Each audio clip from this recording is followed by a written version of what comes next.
What's good, everybody? It's your boy James J. And you are now watching your favorite podcast, Talking Shit About Shit. How you doing? Don't mind me. I don't know what I got myself set up for. Oh no, man! But this is a nice podcast. It's a podcast where we have fun, get lit, and thank God while we do it. Okay. Yeah. Alrighty, man. We got a very special guest in the building today. We got a different guest. Usually we do, artists, things like not really like artists, but like R&B, like singers, rappers, that. So we got a poet in the building today, which I would love to hear a poem if y'all would know you. But, We'll take a break and I'll go find something. Okay, that's cool. Alright, so you want to go ahead and introduce yourself? Yes. I am TAZZS the poet. Most know me as Tanya or Latanya, but I do hold a brand of my own called TAZZmatic, Okay. which is a group of poets, artists, singers, comedians, dancers, Yeah. different and unique type of people. Okay. With TAZZmatic, I also have a business partner. Her name is Missy. We also do events, more of house parties, club events, grown and sexy vibes. We still get you right to end your night. Yeah. All right, that sounds good. The whole Corona thing that hit, but I'm still asked. Do you have anything coming in the upcoming months? Or anything? Sure. Good question. Matter of fact, my business partner is doing an NBA pool party Okay. this Sunday. Okay. She is going to be with Serato, CEO and DJ of Hit Factory Radios. Okay. I actually started out with Serato with poetry. Yeah. So I know the flow is going to be a good vibe, but if you want more information, inbox me. I'll send you the flyer. It is Sunday from 5 p.m. until it is a good grown and sexy vibe. We have party, we do parties. There is a master pleasure that's going to be in June. I also have a business partner / investor, Okay. Mark, that's in Tampa. We're doing an event planning June 27th, a lingerie and pajama party. Okay. And the big one will be July, my birthday party. Right. Okay. Topless pool party is what I'm thinking. Okay. I'll be ready. You should come. We actually have a lot of fun. Okay. No, I definitely plan on coming. I'll send you the flyer. Alrighty. Well, we're going to get into our first segment. Okay. It's called The Drink of the Week. Ba-ba-ba-ba-ba-ba. Well, today, it wasn't nothing extra crazy. Okay. I got the Pina Colada. Okay. Basically, it's just two things. All you need is a little pineapple juice and a little apple flavored vodka. Okay. Something very simple. And there you go. Very simple. Very cool. I'm going to put it back so y'all can see.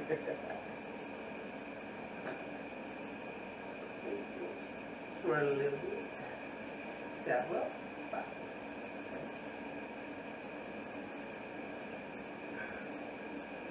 Not bad. I'm a Patron girl. Your Patron girl. Oh, Lord, she's a pretty girl. Oh, man. Get that one more time. So what you think? What you like? You like the flavors? Yeah, the flavor's actually pretty good. Okay. This is up. A little different. A little different. Yeah. Sometimes you gotta, go with a different feel, Exactly. Right. With poetry, there is never a consistent of the same thing. Right. So that's the good thing Gotta about it. change it up a little bit. Always. Okay, we're gonna go into our next segment. This segment is all about you. We call it the guest spotlight. Okay. Basically, I ask you a series of questions about your profession and what you like, to do with your art. Okay. So, just 5 questions. Ain't nothing hard, nothing crazy. It is a little hot when you don't know what the questions is and it got Yeah, coming off the that's what I'm saying. That's why I'm giving you the drink so that you can be open and honest with each just. But it ain't nothing too crazy. All right. So, as a poet, what's been your biggest obstacle? Emotions. The reason why I say emotions, because poetry, when you're writing from the heart, you're writing from the soul, you run into certain things that you kind of close doors on. So with poetry, you tap into certain emotions that you're trying to close, like you don't want to relive, like a Band-Aid that you tear off and reopen the wound. So poetry will have you mix in emotions of certain things that you may not know what's wrong with you. So a word might trigger all types of emotions. So it's just basically the breakthrough of actually not stopping and completing it and breaking that ice. And once you're done, it's like a relief. So yeah, that is my toughest obstacle, is basically hitting certain things that I don't want to relive. I want that emotion, but I need to actually be a better person or a better poet. That's what's up. That's a good start. That's a good start right there. All right. What do you enjoy and or hate about being a poet? What I enjoy is meeting different types of people. People that I may not know that watch, may know that know of me, or for instance, I had a young man that was going into surgery one morning. He inboxed me. We've been Facebook friends for years. We never spoke. He knows I do poetry. He asked me, was there a clean poem within my poems? Because he wanted something encouraging. I didn't ask him for details. I just asked him, technically I saw the video, so I knew he was in a hospital. So I just digged in and found something, and I sent him 2 different poems. Not knowing what his situation was, and not knowing I actually touched something that he needed. So to fulfill that someone actually out there listens or reads what I speak about, or that they can understand where I'm coming from, or I speak for them, that's a blessing in disguise, because you never know what your poems are actually here for. The downfall is, could be opening old wounds, or running into someone that you wrote a poem for, not knowing it was technically their life.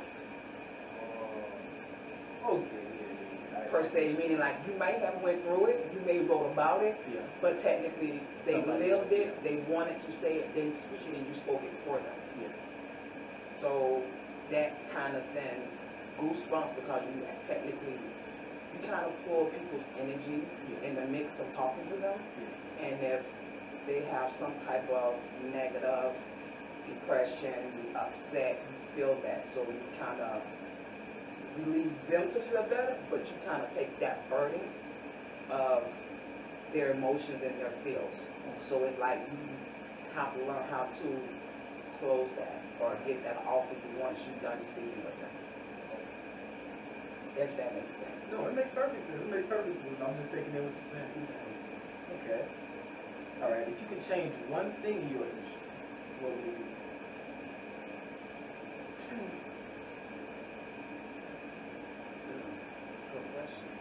Support. It's nothing to do support someone, encourage someone that you see that's doing good. We need to be, as black people in period, just encourage each other to fulfill their need, to build their dream, to go forward. Instead of downplaying it, telling people what they really don't want to hear, but just something to get them out of your face. Be real with yourself so you can be real with people. And supporting someone to help them, you never know where it comes from. It may be something that you never know that they need it. You never know who you know.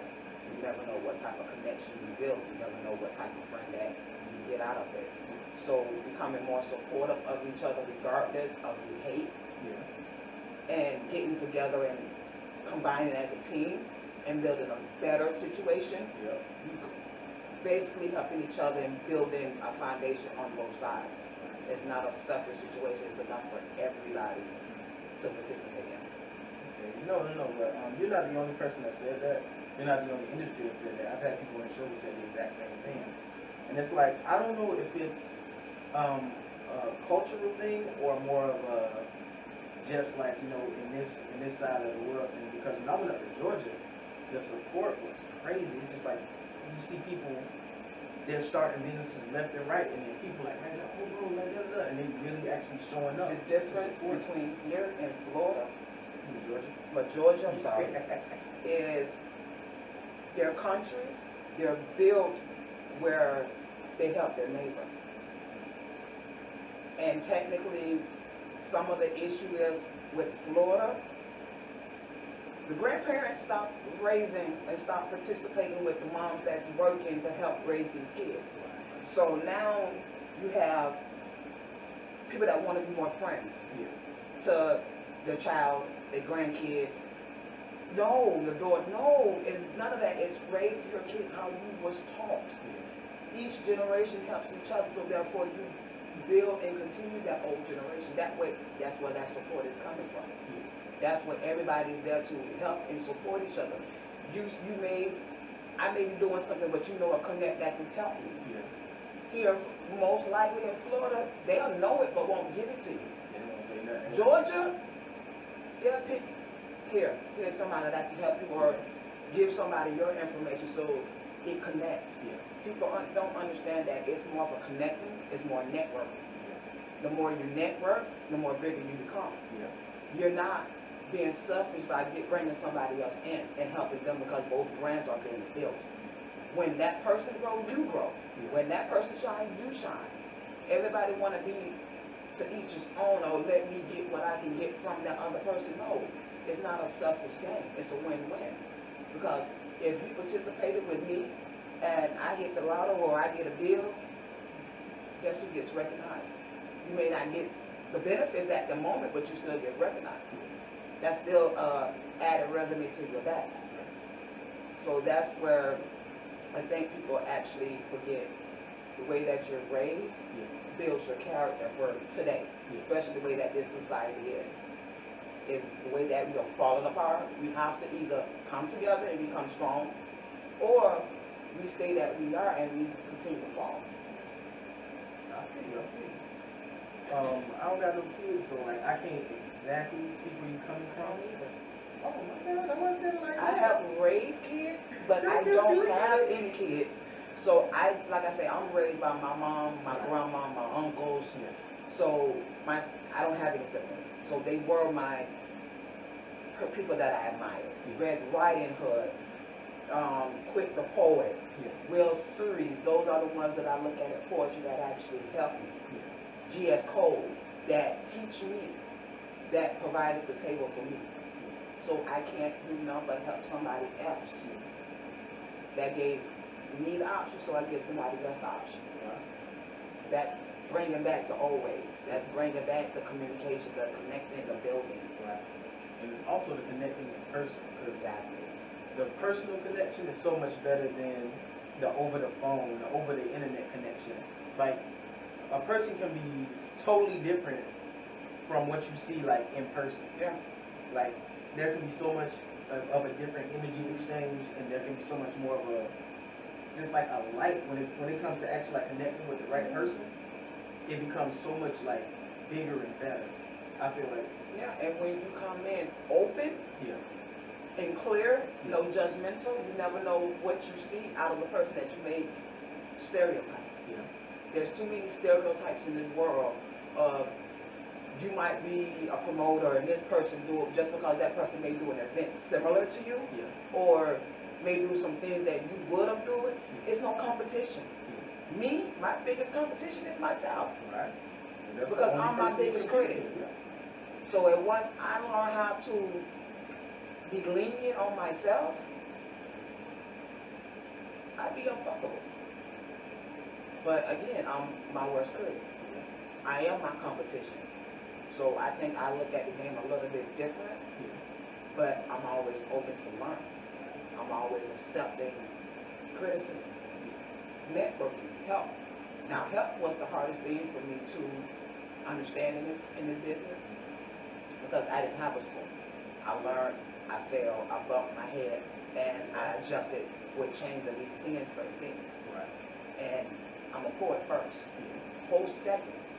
So I'm going to always treat a person how I want to be treated. So I just want the same in return. simple.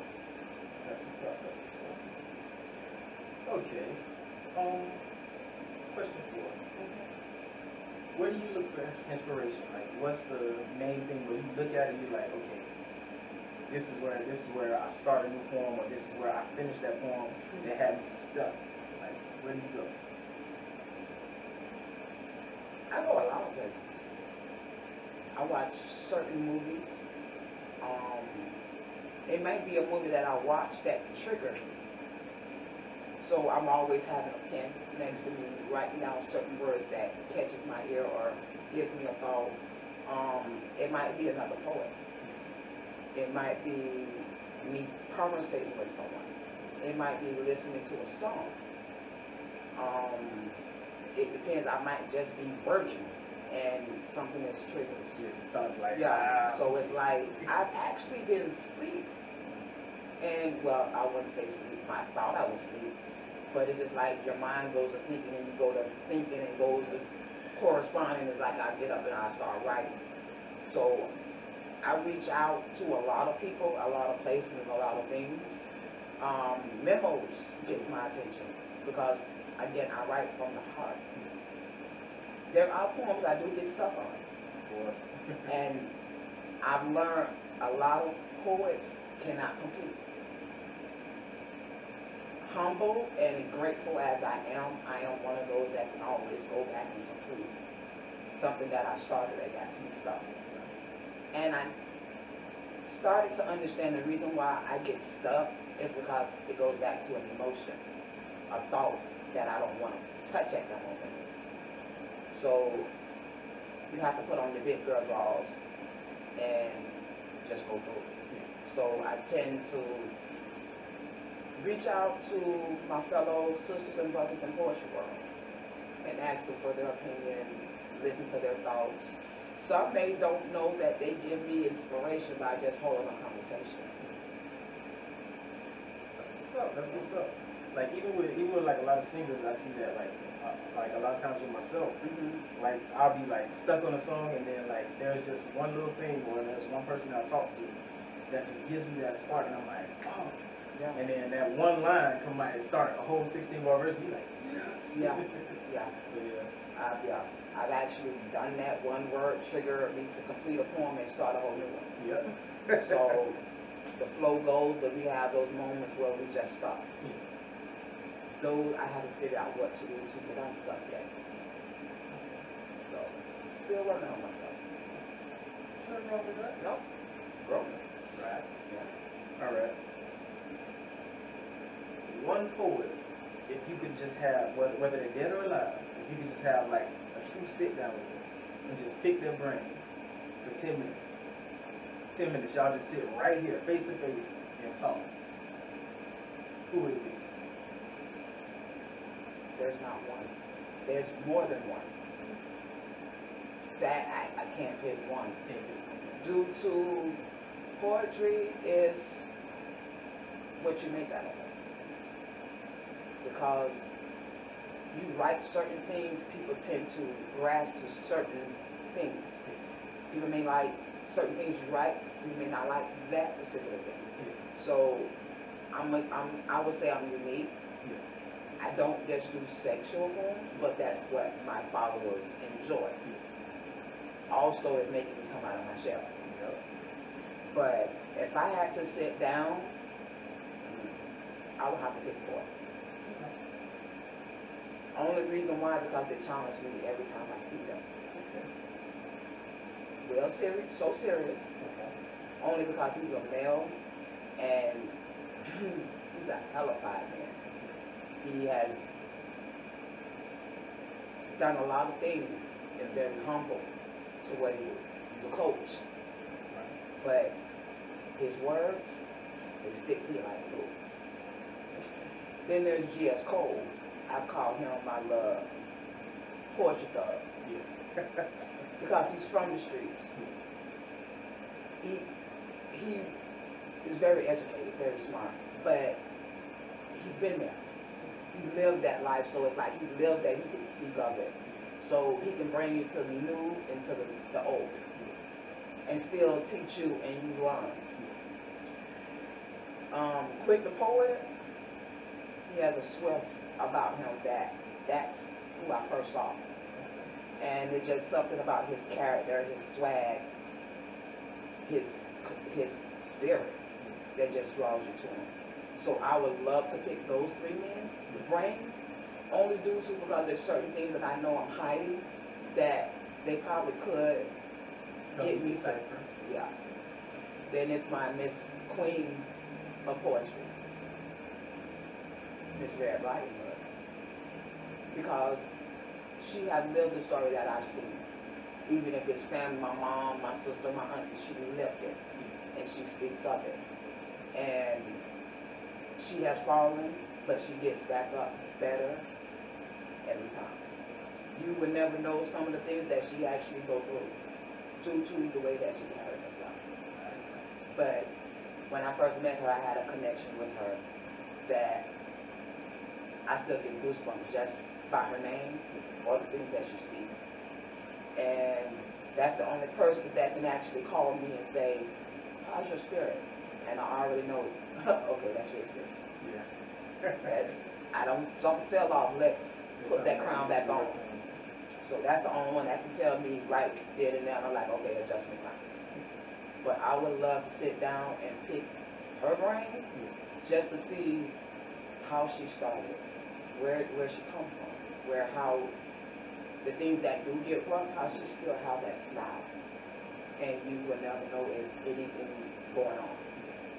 And those are the 4 people that kind of push me, motivated me, and I still get goosebumps every time I see them. So yeah, I would love to sit down with them. Yeah, that's perfect. That's perfect.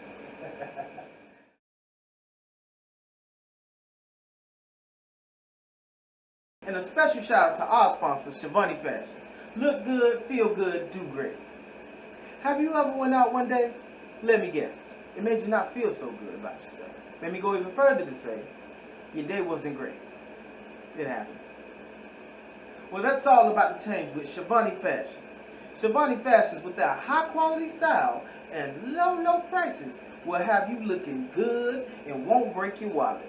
Just go online to Mercari, eBay, Facebook Marketplace, wherever you need to go. Type in Shivani Fashions. That's SHAVONNIE Fashions, spelled the regular way. And let them know James J sent you. It won't do nothing for your price now. You don't get no 10%. You don't get no 10% off. But at least let them know that the money they spent is working. Go check them out, people. Shivani Fashions. Look good, feel good, do great.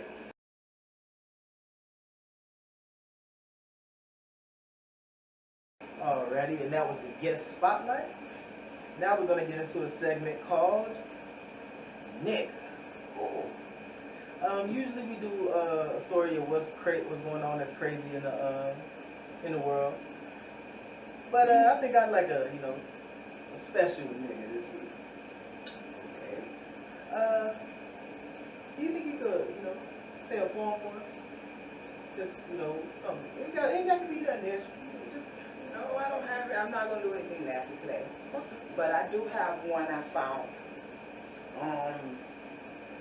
that I kind of recited from one of my artists. No, not my artist, but one of my artists that I actually grew up on. Yeah. Tupac. Okay. So it's called Concrete. Okay. To grow in the world of concrete, trials, hard times, seeing what the law that has been made also give us the idea that is wrong. Finding our way through the cracks, learning, understanding, and making our way out. Coming through the concrete and doing passion, showing off our prickly scrubs and prickly leaves. Learning to keep going for your dreams, take a deep breath of fresh air. Long live the rose who broke through the concrete. When no one else helped or sacrifice or push you to grow. Don't ask me about my damaged petals. Ask me how I didn't give up and I broke my way through the concrete. Alright. Nick. No, that was a great poem. Yeah, I'm glad you chose that one, Did you understand it? Basically, he's saying like, ask how I got to this point. How did I break through all this bull crap? Basically, feel like the concrete, the bull crap that he had to go through, to actually come Trials out and of trials and tribulations, bumps and bruises, people saying this, people saying that, scamming, all of that. So it's like, I was actually given an opportunity to write for a liquor company, Thug Life. It's a vodka company that's in London. Yeah. They have 2 other bottles, but there was a special bottle that they will make. Their theme was Tupac. Okay. Thug Life. Yeah. So I guess it's more of trying to help people understand his version, poetry-wise, than the thug version of what he stood for. Because people always assume that when he says thug, it's gang banging, this and that. Technically, it's not. That's just the opposite side of what we mostly saw of him. Yeah. But thug life is basically the life you live, the life trials and tribulations, the bumps and the bruises. And he wrote The Concrete. So technically, they wanted to do a opposite version of what my understanding was from him. Okay. So that's why I kind of chose the same thing, which was a test. Yeah. Because I had to put myself in those shoes and kind of explain how I got through my life, my trials, my tribulations, and you getting through the concrete of where I was, how I started, and where I'm at. So, yeah. Okay. Now with that we say, nigga. Real talk, man. Okay. We're gonna go ahead and get into our last segment. It's called testimony time. You know when you hear testimony. Okay, you trying to get me to dig some truth. No, you got to go too far, but I'm asking you. Because, sometimes the Lord, He's brought you through some things. Oh, yeah. Like, they know my story. Basically, I got hit by you all, and I was messed up. I was in the hospital for almost a month. And I'm back here sitting in front of y'all. Like, I had to learn to walk again and everything. I had a cousin that got thrown off a motorcycle. The only thing that saved her life was a helmet. And she was in a coma for 30 days. The day that they said they wanted to pull the plug is the day she woke up. Look. Yeah. She had to walk, speak, learn all of that all over again. I remember them days I was learning, trying to use my head again. Yeah. Yeah. Get frustrated with yourself. Don't Like want even, the help. Like even sitting there trying to get up and trying to actually like stand on my own 2 feet. I need somebody to actually come with me to go actually use the bathroom and everything. Like, Yeah. it wasn't a pretty sight, but I think I brought me through it. No. Things happen for a reason. Sometimes we go through certain things to give us a second chance to look at life a different way. Because sometimes we're a little hard-headed. Yeah. So, yeah, we have to kind of go through our own little trials and tribulations to understand. Right. But then we go through certain things to also be a testimony to help someone else. And I feel like good. And I feel like I put this segment in the show because that's what I want to do. I want to help somebody else. Like someone who watches this probably needs to see it And happen. technically, that's probably one of the gifts that's what you're here for. I always say there's reasons, lessons, and seasons. It's just at the moment which one is your situation. You're going to learn from anything. There's a reason why things happen. Now, what was the lesson that you learned from it? Shoot, man. And with that we say, God is real. For real. Nah, man, but that was another episode of Talking Shit About Shit. Taz, I thank you so much for coming, sweetheart. Thank you for asking. Oh man, you gotta come back. She's gonna be back. Don't worry, y'all. She's gonna be back. But yeah, that was an amazing episode. It was a lot more in depth. Yep. Than usual. It's like usually we touch the surface. I feel like this episode went a little bit more in depth, a little bit more, Yeah, I'm a different type of person, so I had to flip the questions. Right. Just a tiny bit, like that.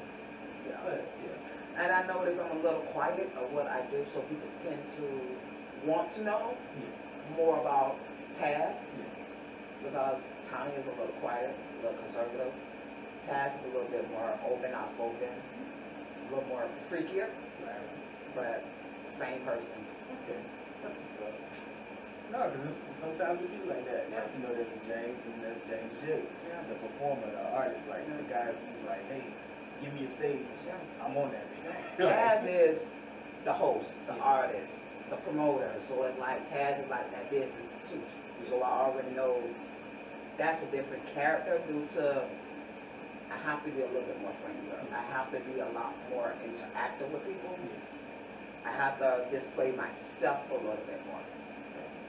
That's what's up. Yeah. See how I switched when you came on, you asked me why I was shy, and then your camera comes on as a totally me. Yeah. She was coming up, she was like, hey, come on now, you got it. You see, look, you did a great job. And we thank you again for coming on the Thank you show. for asking me. You're welcome, you're welcome. You know me back, trust me. Oh, I will. That was another episode of Talking Shit About Shit, and we are out.